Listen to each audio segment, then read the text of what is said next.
Mes amis, bonjour, soyez les bienvenus.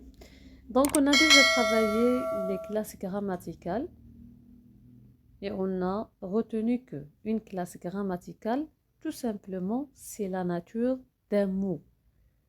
C'est-à-dire, est-ce qu'il est un verbe, est-ce qu'il est un adjectif, est-ce qu'il est un nom, est-ce qu'il est un adverbe.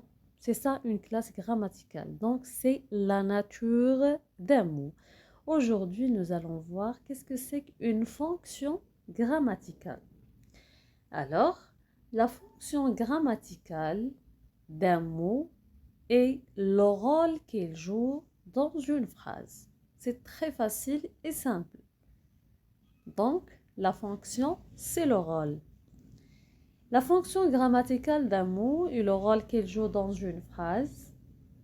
Un même mot ou groupe de mots peut avoir différentes fonctions selon la façon dont il est employé dans la phrase. Trop clair, je pense. Donc, écoutez, j'ai déjà expliqué la classe grammaticale. J'ai dit c'est la nature d'un mot et il est invariable, il est fixe, il ne change jamais. Par contre, à la fonction grammaticale, c'est le rôle qu'elle joue dans une phrase et la fonction peut changer. Elle peut avoir différentes fonctions selon la façon dont il est employé dans la phrase. C'est-à-dire, je peux trouver un mot ici dans cette phrase et là une fonction grammaticale, par exemple un adjectif épithète, et dans une autre phrase, il jouera donc le rôle d'un adjectif attribut. D'accord? C'est ça la différence entre la classe et la fonction.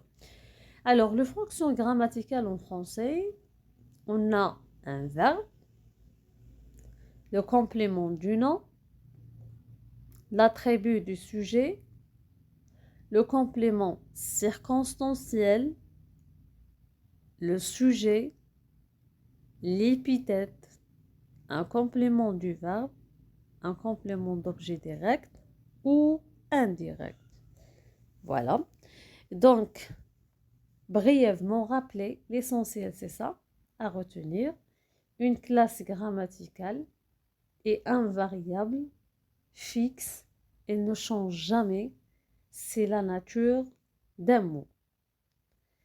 Et la fonction grammaticale, c'est le rôle qu'il joue dans la phrase.